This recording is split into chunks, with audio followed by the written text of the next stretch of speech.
বান্দরবনে বন্যার এক সপ্তাহ পরও স্বাভাবিক জীবনে ফিরতে পারেনি হাজারো পরিবার। ভেঙে পড়া ঘরবাড়ি, নষ্ট হয়ে যাওয়া আসবাবপত্র আর জীবিকা হারিয়ে মানবেতর জীবন কাটাচ্ছেন অনেকে। পুনর্বাসনের আশ্বাস মিললেও এখনো শুরু হয়নি কার্যকর উদ্যোগ। সরকারি সহায়তার অপেক্ষায় দিন গুনছেন ক্ষতিগ্রস্তরা। বন্যার পানি নেমে গেলেও বান্দরবানের বিভিন্ন এলাকায় এখনো স্পষ্ট ক্ষতচিহ্ন। কোথাও ভেঙে পড়েছে ঘরবাড়ি, কোথাও কাদায় ঢেকে আছে বসতভিটা। ক্ষতিগ্রস্ত অনেক পরিবার এখনো ফিরতে পারেনি স্বাভাবিক জীবনে। বন্যার পানিতে ভেসে গেছে সংসারের প্রয়োজনীয় জিনিসপত্র, নষ্ট হয়েছে খাদ্যশস্য, কৃষিজমি ও জীবিকার উপকরণ। পাহাড়ি ঢল ও পানির স্রোতে নদী তীরবর্তী এলাকায় অনেকের ঘরবাড়ি পুরোপুরি বিধ্বস্ত হয়েছে। আবার ক্ষতিগ্রস্ত অনেক ঘর বসবাসের অনুপযোগী হয়ে পড়ায় কেউ আশ্রয় নিয়েছেন আত্মীয়ের বাড়িতে, কেউ বা আছেন অস্থায়ী আশ্রয়ে।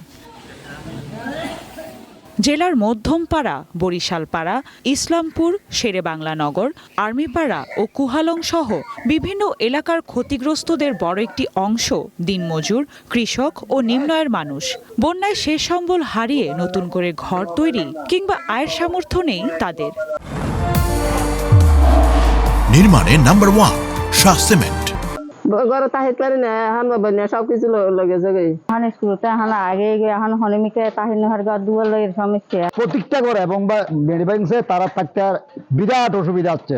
চৌকি নিয়ে সম্পটাকে আমরা বসবাস করতে আছি আর কি।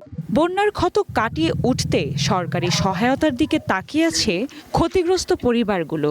প্রশাসনের পক্ষ থেকে পুনর্বাসনের আশ্বাস দেওয়া হলেও এখনো মেলেনি। সরকার যদি আমাদের কিছু টাকা পয়সা দেয় ঘরবাড়ি মেরামত করার জন্য, না হলে তো থাকতে পারবো না। জেলা প্রশাসন জানিয়েছেন ক্ষয়ক্ষতির তালিকা প্রস্তুতির কাজ চলছে। তালিকা চূড়ান্ত হওয়ার পর ক্ষতিগ্রস্ত পরিবারগুলোকে পুনর্বাসনের উদ্যোগ নেওয়া হবে। জেলা প্রশাসন থেকে আমাদের পুনর্বাসনের কোনো কার্যক্রম শুরু করা হয়নি। যদি সরকার কোনো বরাদ্দ দেয় তাহলে সেই অনুযায়ী আমরা যে এজেন্সিকে কাজে লাগানোর দরকার কাজে লাগাই। সরকার থেকে এখনো ওইভাবে কিছু পাইনি। জেলা প্রশাসকের তথ্য অনুযায়ী সাম্প্রতিক ভয়াবহ বন্যায় বান্দরবানের 7 উপজেলার প্রায় 70% এলাকা প্লাবিত হয়। প্রাথমিক হিসাবে ক্ষতিগ্রস্ত হয়েছে প্রায় 12,500 পরিবার।